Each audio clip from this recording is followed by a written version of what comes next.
Pedro Ernesto Denardim. Olá, boa tarde, 1h06. O Sala de Redação nesta quinta-feira, numa semana de Copa do Brasil. Ontem teve a vitória do Internacional sobre o Atlético Goianiense por 2-1, com reservas, preservando os jogadores para o importante jogo do próximo sábado contra o Corinthians, lá no Itaquerão. E hoje, bom, eu já vou abrir com polêmica tudo isso, né? Hoje de manhã fui tomar meu café, abri a 0 hora e Diogo Oliveira disse que não é clássico. Eu discordo. Mas assim, eu discordo frontalmente. Vocês não estão dando para o Juventude a dimensão que ele tem, tá? Não é verdade, ao contrário, quem não está fazendo isso é você. Não. Clássico entre iguais. Contra a Serra. Clássico entre iguais. Contra a Serra. Eu não, quero que vocês apresentando, eu quero direito a fechando uma brincadeira que é até perigosa. Não, é até perigosa a brincadeira de vocês, porque vocês, o Aliança do Mal aí, o Davi e o Pedro, estão colocando como clássico algo que é impossível por premissa. O clássico é entre iguais. O clássico entre o Grêmio e o Inter, o Caxias, o Juventude, o Brasil e o Pelotas, o Flamengo e o Vasco, não existe clássico entre desiguais. Simples assim, não é demérito, não é menosprezo à Juventude, que faz um trabalho brilhante na Série B. Vocês não são pessoas, tá? Eu vou deixar bem claro isso, tá? Pra não ter confusão, tá? Como é que eu vou dizer? Que desprezam o trabalho dos outros. O que eu tô dizendo é que eu acho que vocês estão errando no dimensionamento do Juventude. Porque acertar e errar é uma coisa que a gente faz todos os dias, né? Perfeito. Então, eu posso estar errado, mas eu acho que é clássico, porque o Juventude tem uma tradição. O Juventude já foi campeão da Copa do Brasil. O Juventude já disputou Libertadores. Pode deixar como um importante confronto regional. Um importante confronto regional. ICR, é um ICR, importante confronto regional. Bom, Davi, pelo menos eles chegaram no meio. Eu não consegui falar ainda, Pedro. Tu me citou, me deu um pau, eu não consegui falar ainda. Sim, mas eu abro a 0 hora, tô lendo a tua coluna ali, tu vem com assim, já me invoquei. Pedro, olha aqui, ó, uma coisa é clássica, e isso, sabe quem que me ensinou isso aí? Davi Coimbra, quando era editor do Spot 0 Hora, a gente discutia isso. Mas ele evoluiu, ele mudou. Olha só. Ele tem evolução pessoal. Há uma diferença grande entre clássico e rivalidade. Clássico é, como disse o Maurício, entre iguais, onde tu pressupõe equilíbrio. Não há equilíbrio entre Juventude e Grêmio. Juventude historicamente ganha mais e até recentemente com o Renato ganha menos ainda. Clássico é Fla-Flu, é Grenal, é Corinthians e Palmeiras, é Boca e River, é Caju. O Caju é um clássico regional. Mas nós já evoluímos. Não tem nada a ver com tradição, para importante confronto regional. É um grande mas isso é óbvio. Isso é óbvio. Eu até me incomodei, Pedro, com a torcida do Juventude, agora recentemente, porque quando saiu o confronto da Copa do Brasil, o sorteio, eu escrevi e disse que o Grêmio tinha sido abençoado, agraciado com o confronto mais fácil. Pô, aí tomei um pau, essa mesma história.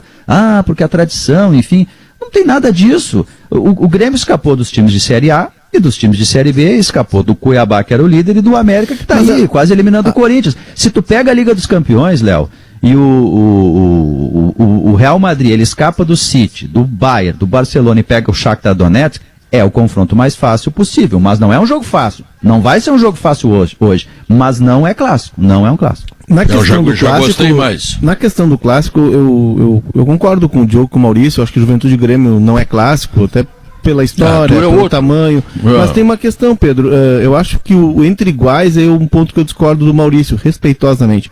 Por quê? Por exemplo, Espanhol e Barcelona. Eu sempre discordo do Maurício, não respeitosamente. E nem sempre respeitosamente. Eu jamais discordo do Maurício e sempre tenho respeito pelo Maurício. É bandido esse Léo. Não, mas, Maurício, a questão, por exemplo, do Espanhol e Barcelona, enquanto tu falava aqui, eu maquinava. Espanhol e Barcelona são clubes que têm uma rivalidade local pela cidade, né? Mas são de tamanhos totalmente diferentes. Tanto é que o Espanhol agora está até na 2ª divisão. Eu vou mais além. O City e United, antes da chegada do dinheiro dos árabes. É um clássico local. Por quê? Porque é da mesma cidade, tem tamanhos diferentes. Como é que chama o clássico Grecruz aqui em Porto Alegre?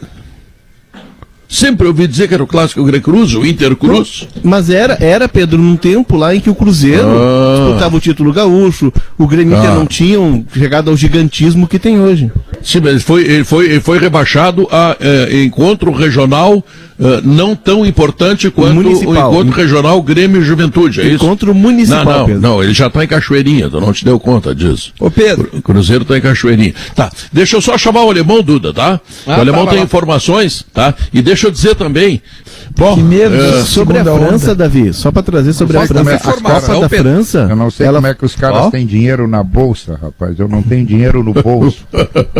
Na carteira tu tem, Guerrinha. Na carteira. Ô Pedro, posso dar uma informação? Na cueca, Guerrinha. Olha, informação, ó, importante. Fala, Duda. O Maicon tá fora do jogo. Tá? Não joga hoje. O que houve com ele? Nem banco. Teve um desconforto e não joga. Não tem Michael e Matheus Henrique. Não, o Matheus tem Covid. Pois Tá fora eu tô falando do desfalque, né, Duda? Olha, são os dois DNA do Grêmio. Não tem Michael nem Matheus. Né?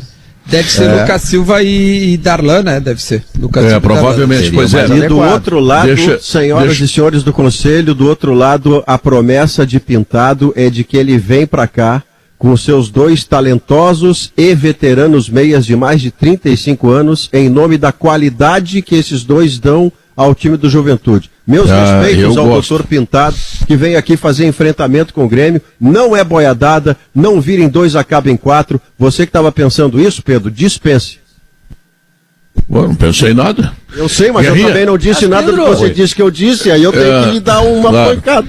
Guerrinha, me diz uma coisa, Guerrinha, o Grêmio não tem metade do meio do campo ou 75% do meio campo do Grêmio? Como é que fica nesse enfrentamento com a Juventude? Fica enfraquecido, né, Pedro? O problema do não tendo o Jean-Pierre já é um problema, não tendo o Jean-Pierre e Maicon é um grande problema. O Guerra, eu não sei, agora eu não tenho informação, tá? Mas o Jean-Pierre postou na rede social e fazia tempo que ele não postava de jogo. Eu acho que ele vai pro banco, né? Então fica à disposição. Não começa, acho que não começa, né? Não, porque não tem o Robinho.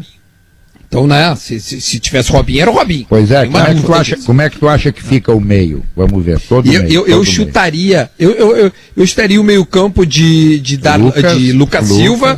Lucas Silva, Darlan, Ferreirinha, Matheus Isaac, PP. Matheus tá com Covid. PP e Diego Souza. Então é Matheus, Darlan e Isaac. Não, Ferreirinha, Isaac, PP e Diego Souza, é isso? Isso. Desculpa, Lucas Silva, Darlan e Isaac. Mas assim, tu não descarta a utilização do Tassiano, por exemplo, ele pode colocar o Tassiano, pode colocar o Everton genérico por dentro. Sei lá, né? Mas ele não é acho mais difícil isso. Acho também. Tô dando as opções que ainda tem. Mas acho que pelo andar da carruagem é Lucas Silva, Darlan, Ferreirinha de um lado, Isaac centralizado, PP do outro e Diego Souza. Que jogo ofensivo que vai ser, Duda. Que jogo bom de ver, hein? Tudo indica que o Grêmio vai precisar muito da bola parada e a bola aérea. Tudo indica. Você vai precisar dos seus ponteiros, né? Esses dois extremos aí. Tem arme, né, Pedro? Mas com esses dois extremos ele fica agressivo no contra-ataque. Sim, mas agressivo, mas a bola tem que chegar, né? Aí o Lucas vai depender muito do Darlan, eu acho, Davi. Mas o Darlan ser um apoiador como o Michael, sabe? Como o Matheus Henrique, de girar bastante. No jogo contra o Atlético Paranaense, no primeiro tempo, que foi um jogo muito ruim, o jogador mais lúcido do Grêmio foi o Darlan. Conseguia fazer inversões de bola, enfim, vai depender do Darlan sem Matheus Henrique. E a presença do Lucas ela vai dar uma compensação, Davi, pela perda do Alisson, né? Que é um jogador que marca bastante, que se insere no processo coletivo do time. Ferreirinha é um jogador mais da individualidade, um jogador mais agudo. Vai recompor, sim, mas não com aquela potência na marcação. E o Lucas vai ser importante por isso, vai contrabalançar. Na medida que o Grêmio não tem o Matheus Henrique, não tem o Maicon, não tem o Jean-Pierre, aí o Alisson começa a fazer falta. Mas a entrada do Matheus Henrique nisso... Inteiro, né? Meio campo inteiro. Meio campo inteiro, né, Pedro? Os quatro titulares estão fora, exatamente. Os quatro titulares estão fora. Eu não descartaria, Pedro, o Tassiano numa dessas duas vagas. Acho que o Lucas joga, o Tassiano é candidato a outra. Por isso que eu acho, por isso que eu falei, de repente o Tassiano na do Isaac. É um desses dois. Acho até fica que mais forte na marcação, né? Até na do Darlan, não. Porque o Tassiano tem mais vigor, o Tassiano faz mais. O Darlan é o único com característica de armador desses todos aí. O jogo de hoje, o Grêmio tem que fazer a vantagem. Então esse negócio que vai ficar mais defensivo, claro que ele também vai levar contra-ataque, não tenha dúvida. Mas a missão do Grêmio hoje é arrancar na frente do Juventude. O Grêmio não está com essa sobra toda para chegar no Jacone e transformar um resultado ruim numa vitória lá para passar de fase. Nada, o jogo é difícil, cara. Hoje é o jogo que o Grêmio tem que fazer vantagem na sua casa. Esse time do Juventude aí é organizadíssimo. É bonitinho, sabe jogar. Todas as vezes ele tenta propor o jogo. Aos menos os jogos que eu vi da Juventude, ele tenta propor o jogo. Nem sempre consegue, né? Mas, assim, é a ideia. Não sei se vai conseguir na arena, o Grêmio tem uma imposição física e além do mais além da física, eu digo assim, são jogadores que esses que a gente está propondo aqui, que querem a bola para si, entendeu? E, embora não tenha o Maicon, mas acho que o Grêmio tem a bola mais do que o Juventude hoje à noite. Agora, o Juventude, quando tem a bola, ele trabalha, cara. Porra, um time organizadinho, cara. Certinho, redondinho. A ausência do Maicon é dramática para o Grêmio. Se tu já não tem, se tu não tem o Matheus Henrique, tu não tem o Jean-Pierre, tu não tem o Alisson, e tu perdeu o Maicon, tu perdeu todo o meio-campo. E o Maicon é um jogador, que poderia dar a qualidade aquela do meio que os outros jogadores não conseguem dar. E tu não tem todos os outros titulares. Puxa. Já o Juventude, ele tem os titulares, ele poderia, isso a se confirmar, né, Pedro? Porque nós não temos a escalação oficial. Mas o Juventude, ele tem todos os titulares e do meio para frente, olha a nominata do Juventude para ser um adversário perigoso hoje à noite. O João Paulo, que é ex-volante do Atlético Paranaense. O Bochecha, que é ex-volante do Botafogo. O Wagner e o Renato Cajá, que a gente já citou. O Dalberto, que é centroavante, e o Breno, que é o melhor jogador do Juventude na Série B até agora. É um time que vai vir aqui jogar o jogo, viu? Mas o Grêmio, o Maurício. O Grêmio, Diogo, o Grêmio tem que dar uma olhada, bem, o Grêmio não pode contar. O Maicon é meio jogador. O Jean-Pierre é 25% jogador, porque não joga nunca. O Grêmio tem que dar uma olhada nisso aí, cara. O Jean-Pierre vai ter que se recuperar e jogar, né? Não, mas ele faz um ano. O Maicon faz 2 anos. anos. Espera isso, Davi. Acho que o Jean-Pierre vai entrar no jogo hoje. Se ele ficar no banco, nossa. Olha só, Duda, Pedro, pegando esse gancho aí que o Pedro, se o Grêmio não tivesse tido, assim, a sorte, entre aspas, né, de pegar um adversário, assim, sem viagem, que em tese é mais acessível, digamos assim. Melhor, né, não ter melhor. Tu imagina se tivesse pego um outro no sorteio mais dramático, sem poder, Matheus Henrique, sem poder jogar Michael, sem poder jogar Jean-Pierre. Tem razão, tem que verificar esses jogadores que nunca podem. Essa questão do meio-campo ela é interessante e eu acho que o Renato vai levar em conta. O Maurício traz ali a nominata do Juventude e o Wagner, embora jogue mais pela direita, ele nunca deixou de ser um armador, é um jogador que arma do lado. O Cajá é um jogador experiente, os dois, 35, 36, mas tem uma transição muito rápida ao Juventude. O Bochecha é um jogador que faz funcionar o meio-campo e tem o Dalberto na frente e o Breno pelo lado que eles alternam muito. E esses são dois jogadores muito rápidos. O que faz o Pintado? Ele retém a bola com esses jogadores mais técnicos e aciona esses dois jogadores de velocidade na frente. Por isso eu não descarto, embora o Darlan eu reconheça a qualidade técnica dele, de que o Renato dê mais robustez no meio campo, colocando talvez o Tassiano, que faz o área a área, e eu acho pouco mais o Lucas Silva. O Tassiano dá isso no lugar do Isaac, Léo, não precisa tirar o Darlan. Claro. Não precisa tirar o Darlan, deixa o Darlan. Ele vai melhor atrás, né, Maurício? E o Tassiano dando porrada. Do que de meia. Olha o poeta Davi Coimbra, o Tassiano dando porrada. A poesia do Davi me comove. Tá, e agora deixa eu perguntar pra vocês. Não pode só marcar o Juventude. Deixa eu perguntar pra vocês. Sem esse meio campo, será que ele não investe no Orejuela pra ter mais uma jogada ofensiva? Não, muito errado, Duda. Não como meia pelo lado direito, como lateral mesmo. Porque a gente tá dando, né? O Simon tá dando.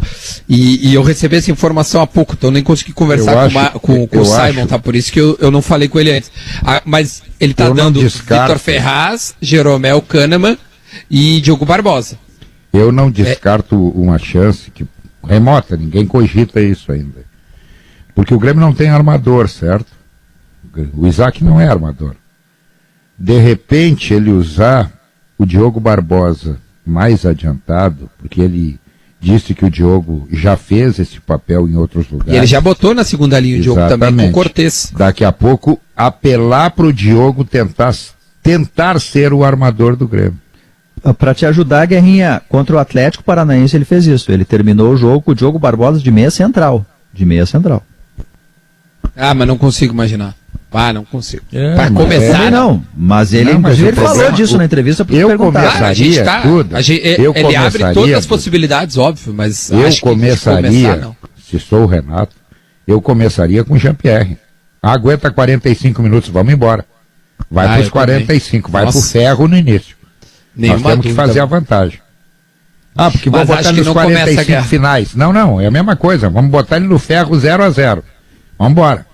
Mas ele não estava usando o Jean-Pierre Guerra com o Jean-Pierre inteiro, voltando depois de quantos? Mas Jean-Pierre 45, 50 dias. Pois é, mas não acredito que ele vá usar. Tanto é que ele está pedindo o Gaston Ramírez, que é totalmente diferente do Jean-Pierre.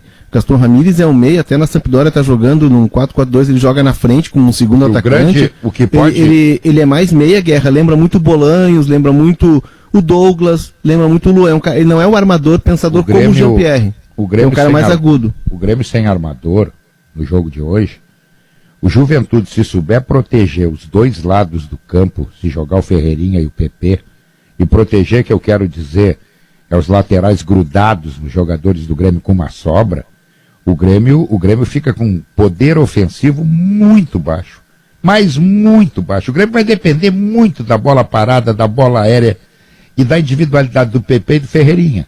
Se tu matar esses dois, tu mata praticamente a bola do lado, a bola levantada. Tem tudo isso. Então, tu não tendo o armador é um horror, rapaz. É um horror. O que a gente viu o Renato pedindo... Tu não tem o armador, não tem o volante, não tem o que fecha pelo lado direito, não tem nada o Grêmio no meio campo hoje, só reserva. Não tem o meio campo. O que o Renato pediu muito no jogo lá contra o Atlético, né, que aí não teve TV, a gente podia ver, até ouvir assim, ele pedindo, nas orientações, era sobre isso aí que o Guerrinha estava dizendo, era pedir para os caras lá, os extremas, entrarem para dentro para liberar o lado para os dois laterais. Né? E aí ele tinha mais força dentro da área e ele abria os lados do campo para os dois laterais. Bom, você vai conseguir fazer isso é outra história, porque do outro lado tem um time que está muito bem organizado. Mas é um jeito de tentar... tem que combinar com os russos, né? Mas é uma alternativa para se livrar da armação, porque lá contra o Atlético também o Grêmio não conseguiu ter armador. O Tassiano jogou mal, foi mal no jogo. O Isaac depois entrou, melhorou um pouquinho. Não, lá o Paulo Vitor armou o time. Lá foi o Paulo Vitor. Né? Porque ele começou com o Isaac na frente, depois o Isaac veio ser armador, mas não funcionou a armação. E ele tentava suprir desse jeito. Mas os armadores do Grêmio, na verdade, nessa ideia de jogo que o Renato me parece estar desenhando para retomar, inclusive está pedindo jogadores de características parecidas com as que ele tinha lá em 2017, 2016, porque o Gaston Ramírez não é um 10 clássico, né? Ele é um meio atacante, ele é um cara de infiltrar. Os armadores do Grêmio são os volantes. É o Matheus e principalmente o Maicon. O Isaac, inclusive, ele é um cara que faz um movimento de pêndulo, ele sai para o lado para abrir o espaço, ele tenta armar até do lado. O Grêmio não tem um armador clássico, né? Nem o próprio Douglas, que usava um quadrante do campo. O Douglas era mais um cara que que avançava, e o Luan vinha buscar o jogo. A figura do 10 o Grêmio tem com o Jean-Pierre, mas o Renato não me parece muito disposto, porque o Jean-Pierre joga muito lá atrás, ele quer que infiltre mais. Pois é, mas não tem isso dele ficar disposto ou não. O Jean-Pierre bom tem que jogar. Não, tem que jogar. O Gaston Ramírez não vai jogar. Não, mas tem jogo com o Jean-Pierre tem que jogar. Assim, isso é um ponto, tá? Porque o Jean-Pierre tem mais bola do que os outros jogadores. O que tem que ser feito com o Jean-Pierre é corrigir os defeitos dele. Isso sim. Vai corrigindo. Olha, Jean-Pierre, tu tem que fazer mais aqui. Tu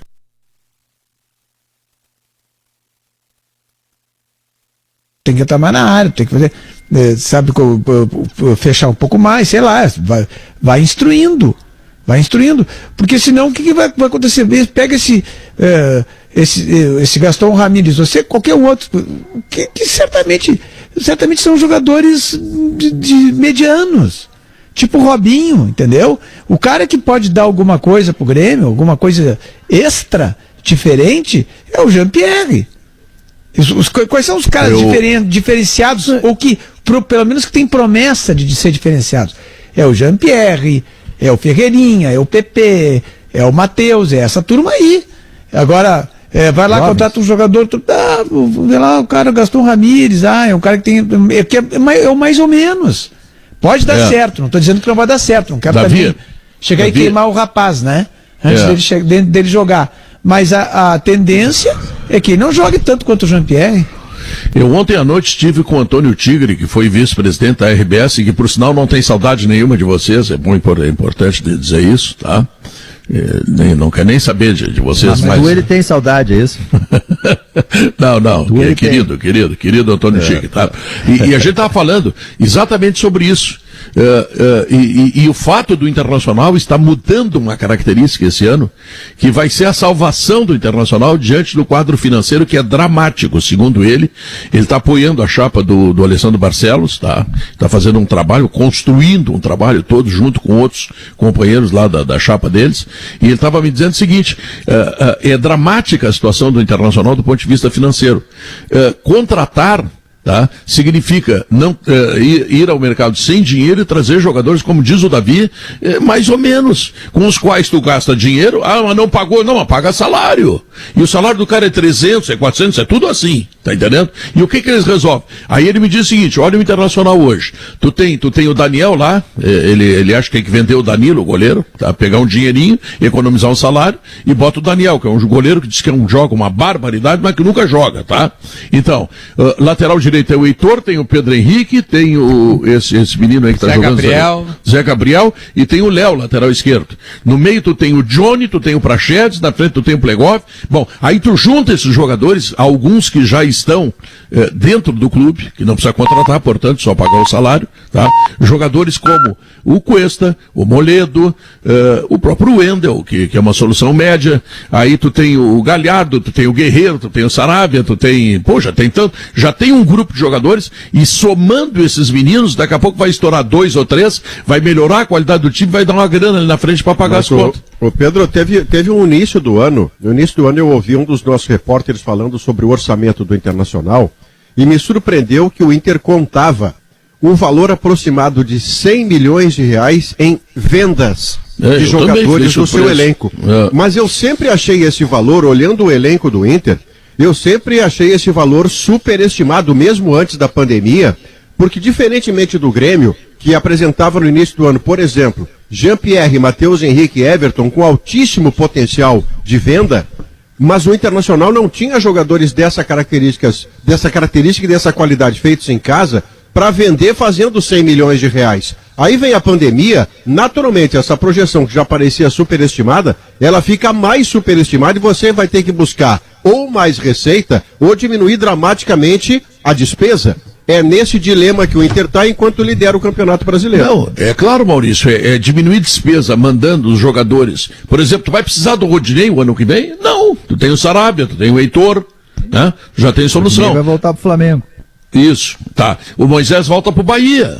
Tá, tu já tira 2 salários. Isso. O Danilo Fernandes tá fazendo o que lá? Não, o Moisés fica. O Moisés é troca pelo Zeca. O Moisés se for o Moisés, o Zeca volta. Esse ano não teve o Inter obviamente vai ter que vender. Esse ano não teve Oktober, Guerrinha. O cara do Correio leva e traz. O Inter obviamente vai ter que arranjar uns guris assim, que se destaquem e que ele consiga vender para se equilibrar financeiramente. Que a pandemia... algumas coisas foram mal resolvidas, né? Por exemplo, Natanael. Certo? Não tem nada. Para que o Natanael? Natanael está no Atlético Goianiense, era um salário de 320 mil reais. Quer dizer, é demais, né? E tem vários jogadores aí que o dinheiro foi mal empregado. Eu sei que no desespero tu vai lá e compra. Como tu chegar na farmácia e diz, eu vim comprar o remédio, mas não tem. Então me dá o que tem. Eu tenho que levar. É a mesma coisa. Ô Guerra, mas olha só. Só antes do intervalo, que o Pedro vai querer chamar o intervalo, né? Claro. Ontem eu tava vendo o jogo do Flamengo. O moleque do Flamengo pegou até pensamento, tá? O guri joga muito. Hoje deve ser o melhor goleiro que tá jogando no Brasil, é hoje. O goleiro do Palmeiras lá, não, é esse Hugo Souza, acho. Joga demais, joga muito. Aí eu fiquei pensando, se esse cara surge no Grêmio, sabe quando é que esse guri vai jogar? Na Copa do Mundo de 2028. Mas não vai jogar nunca. Sim, o PP foi titular aos 24 anos. O Grêmio surge um goleiro, sabe o que ele faz? Ele empresta pro Dallas. Aí, o que ele faz? Ele tem o Vanderlei, só concluir, ele tem o Vanderlei titular, o Paulo Vitor de reserva, o Júlio César de terceiro goleiro. Pode surgir o Dida. pode surgir o novo Tafarel, o novo Derlei. Nós nunca vamos saber. O Flamengo, eu não sei o que aconteceu com o Diego Alves, eu sei que a primeira oportunidade que teve, colocaram o guri da base. Foi a Covid, colocaram o guri da base. Tá, beleza, Covid. O guri da base arrebentou. E não sai mais. Não tem mais essa. Acabou.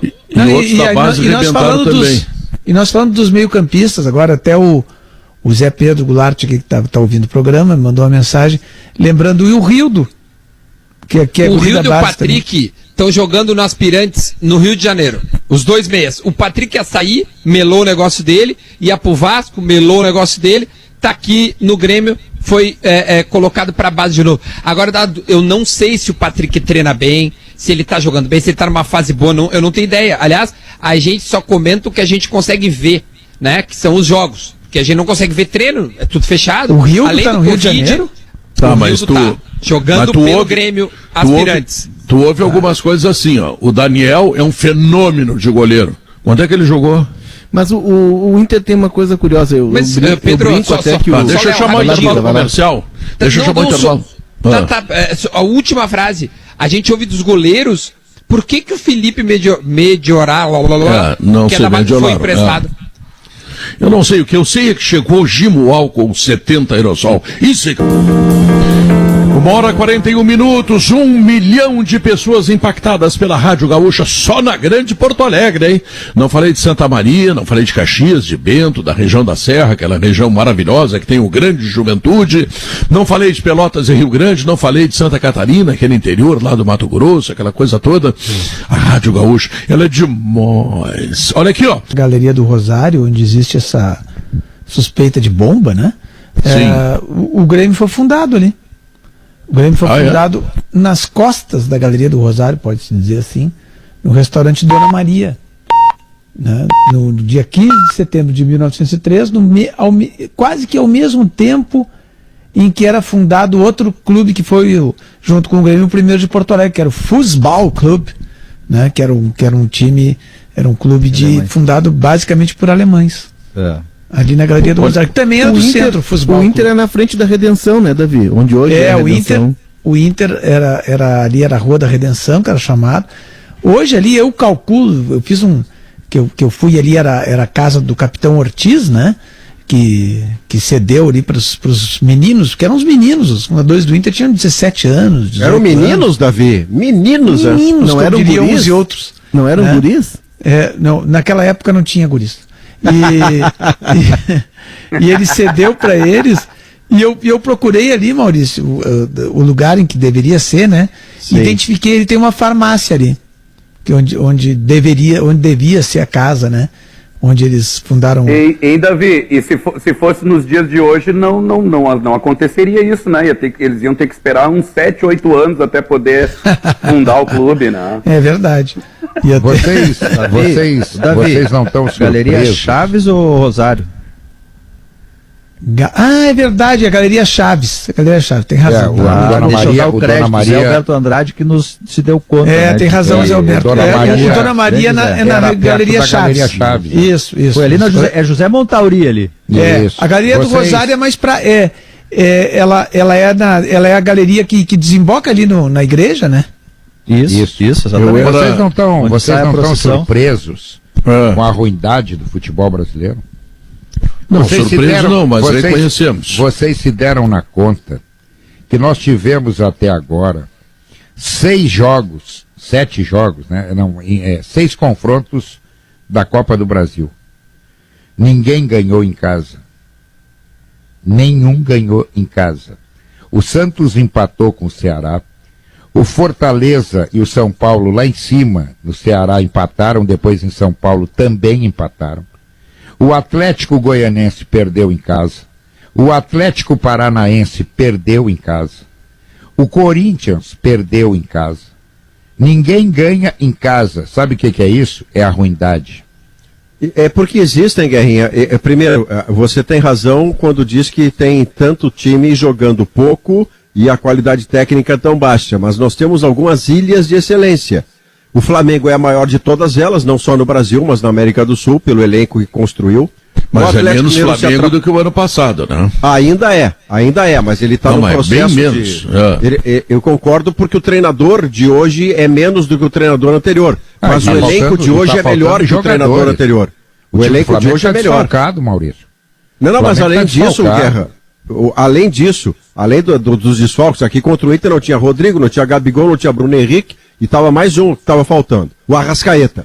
Mas afora isso, o Flamengo reforçou o seu elenco num nível em que ele toma conta da América Latina. O Cudê, quando falou segunda-feira no Bem Amigos e depois, antes domingo, pós-jogo, ele citou o Flamengo como o melhor time do Brasil e o melhor time da América Latina. Ele não está fazendo nenhum favor. O Flamengo conseguiu isso, por isso que eu falo em ilhas de excelência. O Palmeiras se atrapalha até agora sem treinador, mas você olha o elenco dele, é um elenco superior a grande parte dos elencos da América do Sul, ele está na Libertadores. O outro seria o Atlético Mineiro, mas o Atlético Mineiro está se atrapalhando sozinho, joga uma vez por semana e está se atrapalhando. Então tem algumas ilhas de excelência e aí entra o papel do Inter. O Inter que não tem o elenco do tamanho desse do Flamengo ou do Palmeiras em quantidade ou em qualidade, mas que consegue fazer um trabalho de futebol. Ontem, por exemplo, Guerra, 12 a 15, vamos arredondar para 15 minutos. O Inter jogou 15 minutos contra o Atlético Goianiense, em que se ao final de 15 minutos tivesse 3-0, não seria nenhum problema, não seria nenhuma injustiça. Mas o Inter faz a vantagem do 1-0, os jogadores se desconcentram no nível tal, vendo a facilidade do jogo, que o Inter passa a comprometer aquilo que estava por construir. E termina o jogo ganhando de 2-0, no último lance tem um pênalti que obriga o Internacional terça que vem a prestar mais atenção no jogo, Pedro. Porque mas se tivesse 2-0 só... É que o jogo de ontem, Maurício, até foi muito bom pela escalação do Internacional, né? O time do Internacional começou o jogo ontem, é um time muito comum, né? Muito comum. É um time... com algumas exceções, o Cuesta é titular, o Lomba também é titular, mas ele começou o jogo ontem utilizando jogadores que ele até nem vinha botando nos jogos, né? O argentino que fez o primeiro gol, o Marcos Guilherme também está jogando todas as partidas, aliás apareceu ontem como jogador de lado do campo e surtiu efeito, né? Porque o melhor lugar dele, né, Guilherme? Pintou o gol ali com ele e tudo. Agora, o time do Internacional titular, ele tem condições de encarar a maioria. Eu acho que ele não tem condições de encarar o Flamengo. Eu até fui dar uma olhada na cotação do Flamengo no Campeonato Brasileiro para campeão, porque ali tem todos os times quanto é que paga para ser campeão. Faltam 20 jogos para o Flamengo, 19 do retorno e 1 ainda no turno. O Flamengo está pagando 1,50, o que significa? Tu joga R$1.000, ganha 1.500. O segundo colocado, que é o Inter, paga 41 por 1. Olha a diferença que é. Bah. É muito grande. Né? Então, 41 por 1? Para hoje... Jogar R$1.000, tu ganha 41 mil. 41 Não, tu bota 10 mil, Davi, tu bota 10 mil e liga pro Cudê. Pro Davi. A diferença, salário. Aliás, o Davi merece, né? O Davi diz Cláudio Toigo, é uma exceção dentro da RS. O Goiás tu joga R$1, cobra R$4.000. Mas prática, não dá, né? Na prática tu fica, apostar, na prática tu fica sem o dinheiro. Na prática tu fica sem R$1. Na prática tu perde R$1. Não vale a pena testar essa aí, não. Mas assim, eu acho que o Inter tá fazendo a coisa mais certa que poderia fazer. Ele está preservando seus titulares, ou boa tu fala isso porque tá dando certo, né? Porque não, mas não é só por isso. Ontem, não é só por isso. Eu quero um ser humano, Davi. Eu quero um ser humano que bradou na frente da TV e do rádio e disse assim: acertou na escalação, nós vamos ganhar. Não, o que o Inter... mas mesmo que o Inter não tivesse ganho... Duda, tu bradou essa escalação e falou nós vamos ganhar pensando com a camisa do Atlético Goianiense. Mesmo que o Inter não tivesse vencido o jogo, tá? Mesmo que não tivesse vencido o jogo, o que o Inter está fazendo é o seguinte, ele está apostando no campeonato em que ele está melhor, em que ele tem mais chances. Perfeito. Que é o Campeonato Brasileiro.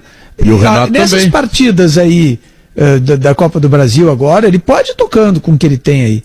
Tá jogando com o Atlético Paranaense, o Atlético Goianiense, desculpa. E vai dando jeito, vai lá, empata o jogo, vai ganhar tem uma dificuldade, mas vai passando, vai indo. Mas na Libertadores, Davi, ele não tava poupando, e ele tava bem também. Não, poupou o último jogo, ele poupou.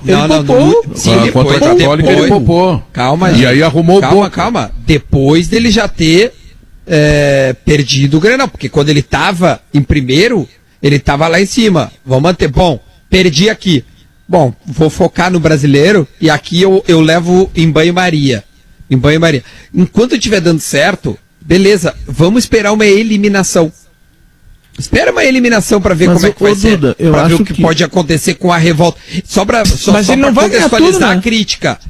Enquanto estiver dando certo, é óbvio que nós vamos estar gostando. Deixa eu acho que o Inter abriu mão, Guerra. Deixa eu só fazer uma retificação aqui que eu informei errado. O Flamengo 1,50, o Inter 5-1, o Atlético Mineiro 5,50, 41-1 é o Grêmio. O Fluminense 126-1, o Santos 151-1, o Palmeiras 34-1. Quer dizer, a diferença é enorme, é grande a diferença. Por quê? Porque isso aqui é um campeonato de regularidade.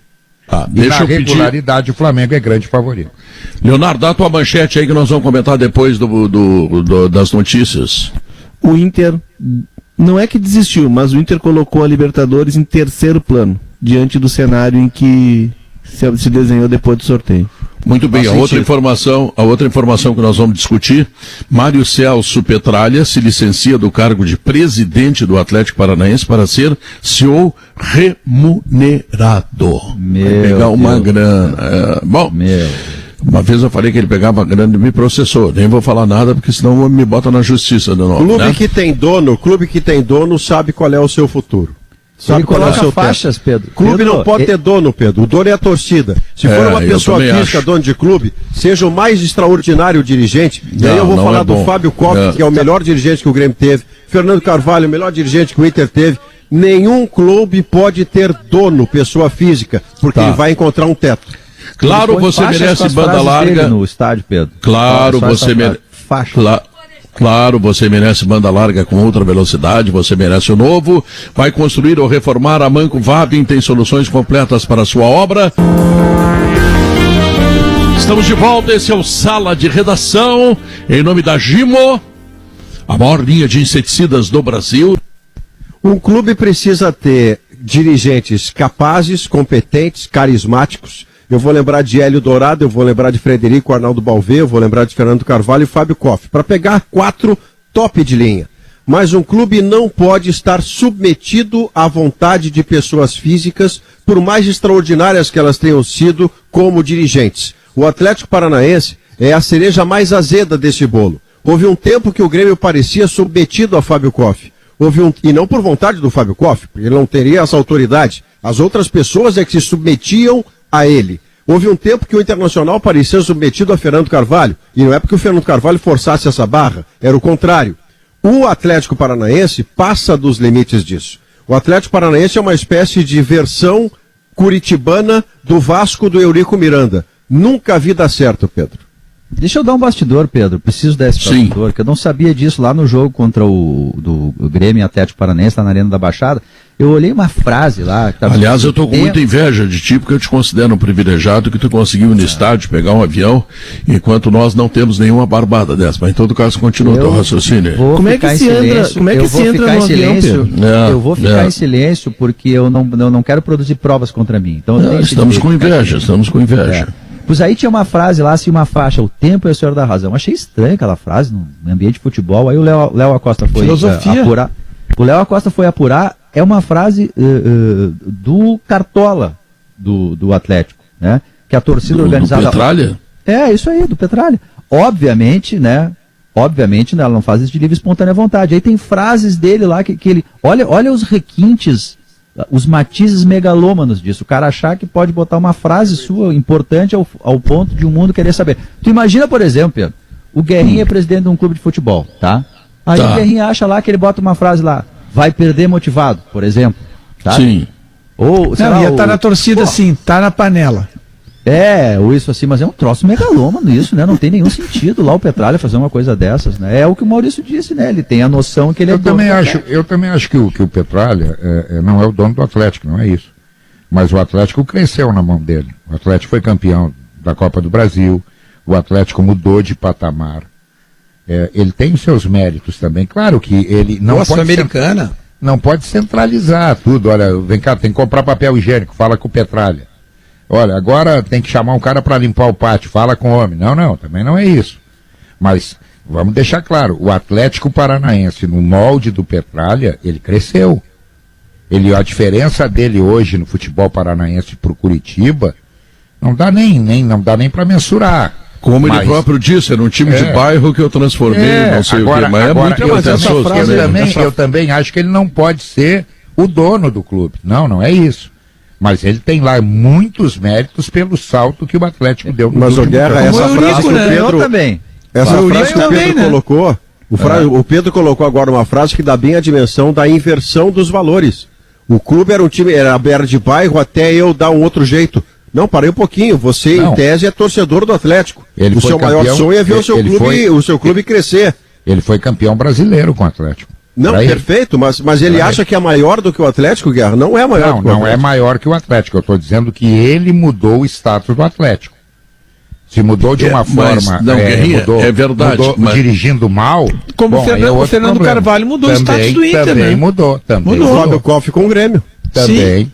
O Fernando Carvalho, o Inter era um antes e foi outro depois. Mas são clubes de tamanhos diferentes, né? O Atlético Paranaense, Pedro. O Fernando Carvalho, ele foi campeão do mundo estando como dirigente 3, 4 anos. Esse aí é campeão da Copa do Brasil da Sul-Americana em 30 anos. Diferente. A gente tá lidando com instituições de tamanhos muito diferentes. Aqui no verdade. Ao Atlético. Grêmio e Inter dividem um estado e tem torcida no Brasil inteiro, né? Principalmente pegando a região oeste aqui e subindo. O Atlético Paranaense, e aí eu não admiro a figura do Petralha, mas admiro o trabalho que é feito no Atlético. O Atlético trabalha com um universo de 1,5 milhão de torcedores, que é a região metropolitana de Curitiba.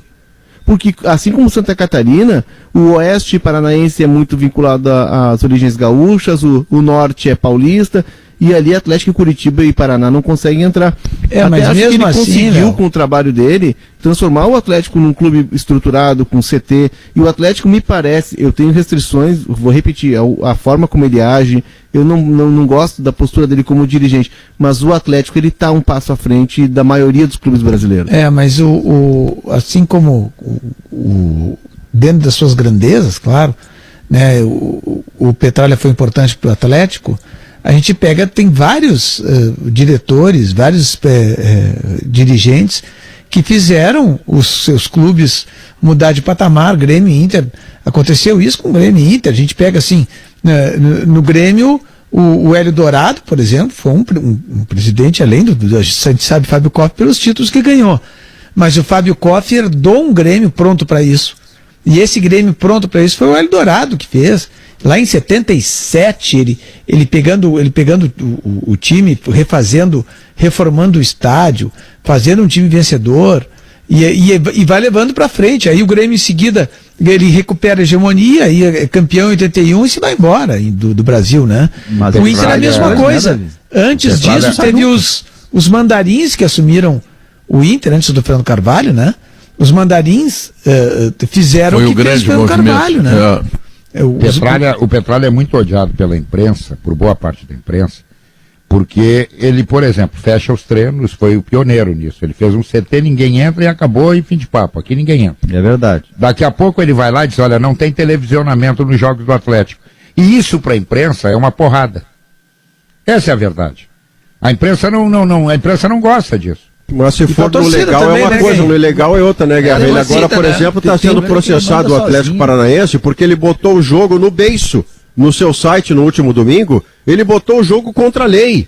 E se aí vai virar faroeste, aí não adianta a imprensa gostar ou não gostar, a questão é a legalidade. Você está agindo na ilegalidade. Mas ele tem o direito de vender ou não vender os jogos do clube. Mas ele não tem o direito de botar um jogo, você não tem o direito de botar no ar, né, Guerrinha? Esse é um direito dele, vender ou não vender.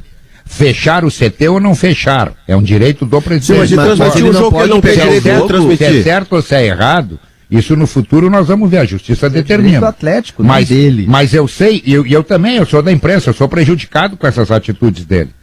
Eu sei disso. Não, mas não é só tu, Guerrinha, a imprensa. A imprensa não é. A torcida também é. Claro, claro. Porque vê, claro. Davi, não é só a imprensa e treino fechado, treino aberto, a gente consegue as informações, elas vêm igual, só dá mais trabalho.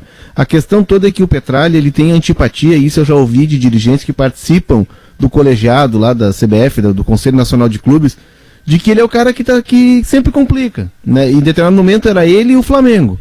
Né, que o Flamengo pensa só em si, e o Petralha é o cara que vai na contramão sempre, ele é sempre contra. Mas ele é amado no Atlético, tanto é verdade que ele está lá tanto tempo e ninguém tira ele de lá. Se não gostassem dele, tirava. Ele mudou o clube de patamar. Mas essa tem uma coisa errada. Ele mudou o clube brasileiro. De nome. Um jogo entre dois times brasileiros, tá? Entre dois times, ele não pertence só ao ao mando de campo, dono do campo em que vai ser feito o jogo. Ele pertence aos dois times, às torcidas dos dois times.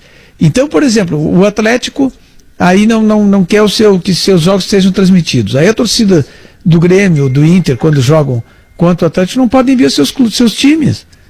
O jogo não é só de um. O jogo precisa de dois para fazer um jogo de futebol. O time não vai jogar sozinho, o time de reserva contra o time titular. Ele me lembra... Isso está errado na lei brasileira, isso tem que ser reformado. Eu também acho que está errado, Davi. Eu também gostaria de ver todos os jogos. Miranda. Também gosto, mas é um direito dele.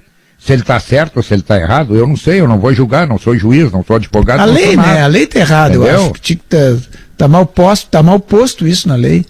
Pô, o jogo tinha que estar no regulamento, né? Isso tinha que estar no regulamento. A venda da transmissão de TV vai para o regulamento. O que diz o regulamento? Nós vamos fechar com o canal X, tá? Com o Facebook. Pronto, tudo bem. Todo mundo no Facebook.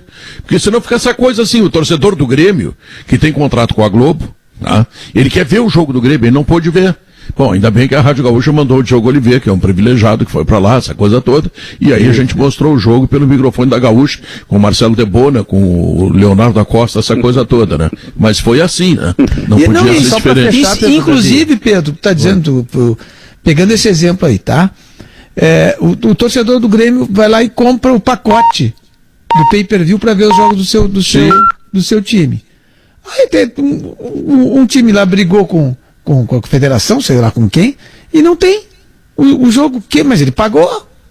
Como é que vai ser isso? O Davi, só para fechar aqui de minha parte do Petralha, né, porque a gente acabou, enfim, eu tava lá e vi essa faixa aí e tal, porque eu não duvido que ele seja um bom dirigente. Ele é um bom dirigente, ele já foi vencedor, enfim. Agora, o fato de ser bom não é um álibi para ele ser um déspota. Para ele fazer o que ele bem entende, sabe? Sem consultar ninguém, sem falar com ninguém, botar a faixa que ele quiser, a faixa, sabe? O Fábio Koch e o Fernando Carvalho ganharam Libertadores e o mundo e nunca fecharam nada, nunca fizeram nada disso. Mas é que o Atlético, Diogo, tem uma relação diferente. Quando ganhou, tudo bem, mas agora ele tá mal. Agora ele tá na zona do rebaixamento. Tá trocando de treinador de novo. Sim, e aí, começaram a criticar ele. E se ele tomar decisões erradas? Aí vai ficar que nem o Vasco, vai cair? O Atlético, ele não é SA ainda, ele não virou empresa, e a ida dele pro cargo de CEO, ele disse que tentou se afastar agora durante a quarentena e viu que o clube ainda não conseguia andar sem ele, entendeu? Não conseguia se movimentar sem ele. Aí ele mandou o secretário dele, no caso Deus, armar uma agenda para ele poder ser CEO. Não, mas enfim, aí o que ele faz? Ele vai virar CEO para organizar, porque segundo ele vai se afastar, só que o clube vai virar SA. E ele é o dono do clube. Ele não é o dono do papel, mas a gente sabe. Ele só não esteve no Atlético Mineiro, no Atlético Paranaense, por 2 anos, nas últimas 2 décadas. Em 96, o time do Evaristo, tinha o Osésio, o Paulo Henrique, eu fiz um jogo na Arena da Baixada. Ainda a Arena da Baixada era um estádio tubular, com bancadas tubulares. Depois que foi com a Arena... Olha, da Baixada eu vou te dizer o seguinte, ó, por mais mérito que ele tenha, Leonardo, eu prefiro 1000 vezes Fábio Koch, que foi presidente do Clube dos 13, que sempre foi um conciliador entre os clubes. Fernando Carvalho, que foi o tesoureiro do Clube dos 13 e que determinava o pagamento para todos os clubes. E mais modernamente, tu tens aqui em Porto Alegre, tanto o Marcelo Medeiros como o Romildo Bolzan, que querem o bem do futebol, porque o bem do futebol é o bem do clube deles. Aí daqui a pouco o seu Eurico Miranda resolve achar com o Vasco da Gama, vai botar o negócio do SBT na transmissão da Globo, que legal. Sim, daí o Vasco está falido. Achei muito engraçado por causa do Eurico Miranda. E esse cara aí que não faliu ainda, mas agora olha a porcaria que tá o time dele aí, ó. Tá entendendo? Bom, deixa eu chamar um intervalo comercial, tá? Eu preciso fazer isso. O Roberto Filomena, que é um importante publicitário que nós temos aqui no Rio Grande do Sul, meu querido amigo, de vez em quando me xinga que tá bom, né? Que é bom ser xingado também. Ele diz o seguinte, que a política do Atlético Paranaense é burro, política boa é do Barcelona e do Real Madrid, eles botam os jogos para todo mundo e ficam ganhando torcedores em todos os lados, quem não é visto não é lembrado. É isso aí mesmo, é o que eu acho. Tá certo, Pedro. Ô Pedro, deixa eu falar alguma coisa aí no programa, eu prometo ser breve aí e tal, né? Tu sabe que não gosta dos meus pronunciamentos. Né? Melhor não. Vai, Malenotti. Faz a tua palestra aí. Vai ser reduzida. Eu quero saudar, né, principalmente ontem, o time do Internacional, porque como o Duda tinha falado antes, né, qual foi, né, quem não bradou com aquela escalação, e eu brinquei com ele, tu bradou, né, com a camisa do Atlético Goianiense, né, com a escalação, mas casualmente ontem a gente teve uma boa participação de todos aqueles elementos que são questionados e criticados, né, com ênfase, né. Então ontem o Rodinei fez uma partida, né, todos fizeram uma partida dentro das suas condições, né, ou seja, todos são jogadores medianos, fizeram uma partida mediana dentro das suas possibilidades, mas o resultado veio. E casualmente o que aconteceu ontem, né, no gol que o Internacional acabou levando, foi em cima de um jogador que é o costume do atacante fazer esse tipo de situação, né, esse embate físico que geralmente os atacantes fazem dentro da área do adversário e que fazem falta de ataque, né? Os atacantes que fazem a falta de ataque em cima dos zagueiros. Casualmente ontem aconteceu isso para o nosso lado, ou seja, falta de ataque dentro da nossa área é pênalti, né? Então o Abel Hernandes tentou ajudar ali na medida, né, das condições dele e realmente acabou cometendo o pênalti, o que fez a gente não voltar com um placar mais vantajoso para o jogo da volta, né? Mas o mais legal é que eu vejo o jogo com os meus filhos, né? E o Lito, que tem 6 anos, cara, ontem quando o Moisés fez o gol, velho, tu não imagina a felicidade que aconteceu dentro dessa casa aqui, Pedro. Porque geralmente, quando falo no nome Moisés, ele já associa, né, com o que o Moisés entrega normalmente. Mas aí ontem o Moisés fazendo o gol, o guri tava numa felicidade, ele olhava pra TV e falava assim, vamos Moisés, tu tá melhorando. E é isso aí, cara, e aí eu falava, isso filho, o jogador que veste a camiseta do Internacional a gente tem que dar força, por mais que às vezes a gente veja que não vai ter resultado, mas a gente tem que ter a força positiva, então todo mundo tá de parabéns pelo resultado de ontem, inclusive o Moisés, o Musto e o Marcos Guilherme, né? O Potker, coitado, né? Tem uma esse coisa aí que não tem o que fazer. Tem uma coisa que eu tô me questionando. Eu acho que dava para dar um pouco mais de ritmo de jogo pro Dourado. Também acho. Eu acho que tem que começar a botar o Dourado, que apareceu aí em 2 ou 3 jogos e apareceu bem. O Dourado é um baita jogador. Botar o Dourado para pegar ritmo de jogo, porque daqui a pouco tu vai precisar do Dourado. Então, e esse jogo de ontem eu acho que dava para ter colocado ele um tempo lá para brincar. Também acho. O jogo tava bom para jogar. Não sei se ele voltou a sentir, eu estou falando sem saber, sem ter informação. Mas eu torço muito para que o Dourado ganhe minutagem. O Inter vai precisar dele logo ali na frente. É verdade. Então, Duda Garbi, nós discutimos aqui se é clássico ou se é grande jogo regional, como é que ficou? Importante jogo regional. Acho que é importante jogo regional. Acho que clássico é. Não. Clássico são jogos entre 2 jogos de cidade, né? Da mesma cidade, né? Eu acho que assim, tô indo ao Barcelona letra, e tô indo Barcelona e Real. Né? Não, tem razão. Eu chamo de Barcelona, né? E Espanhol são da mesma cidade, são de tamanhos diferentes. Eu vou narrar o jogo, eu chamo de clássico, e o Leonardo Oliveira que vai comentar, que não me enche o saco, porque senão eu não chamo ele, eu boicoto ele de noite. Pedro, a partir de agora é o IJR, Pedro. Tudo é clássico. A partir de agora, Davi, é clássico. Como a gente tá no jogo aí, Pedro, é clássico e é muito importante, é o jogo mais importante do ano. O Juventude é clássico, Grêmio Brasil é clássico, Grêmio São José é clássico, daqui a pouco é trivial o clássico. Já que o Pedro Michel, quero só lembrar que a informação que eu dei no início, o Maicon não joga. Pois o Maicon tá fora. Eu queria te ouvir um pouco mais, assim, rapidinho. O Grêmio não tem todo o meio campo. O que tu espera do Grêmio? O Grêmio não tem todo o meio campo, Pedro. É inacreditável, mas o Grêmio vai para uma oitava de final com um time que tá arrumado. Hoje nós falamos com o Eduardo Costa, né, repórter, nosso colega de Rádio Gaúcha de Caxias. E ele reitera, o Juventude quer subir para a Série A. Ao contrário de outros times que às vezes entendem que não seja bom, o Juventude não. O Juventude quer. O Juventude fez por onde está lá na Série B e tem jogado um futebol interessante. Então o jogo hoje é de se prestar atenção. Não é jogo jogado. Não vai achando que, porque o Grêmio joga na arena, o Grêmio é o Grêmio, né? O Grêmio geralmente se passa contra o Juventude. O jogo é difícil. O Grêmio tá sem Maicon, Matheus, sem o Jean-Pierre, que começa no banco, né, óbvio, sem o Alisson, que tá fora, a gente não sabe exatamente quem é o meia de ligação, o armador, o famoso armador, a gente não tem esse cara. Então hoje vai ser um jogo realmente, de novo, da gente saber que temos o PP, que temos Ferreirinha, provavelmente a base vai nos ajudar, então é um jogo pra gente prestar muita atenção nessas escolhas que o Renato vai fazer hoje. Muito bem. Bom, o Sala de Redação está terminando. É claro que eu estou agradecendo a todos os meus amigos que participaram do programa e chamando o Alemão, porque o Alemão tem as informações do programa que vem a seguir, chamado Gaúcha Mais. Fala, Pedro, Alemão.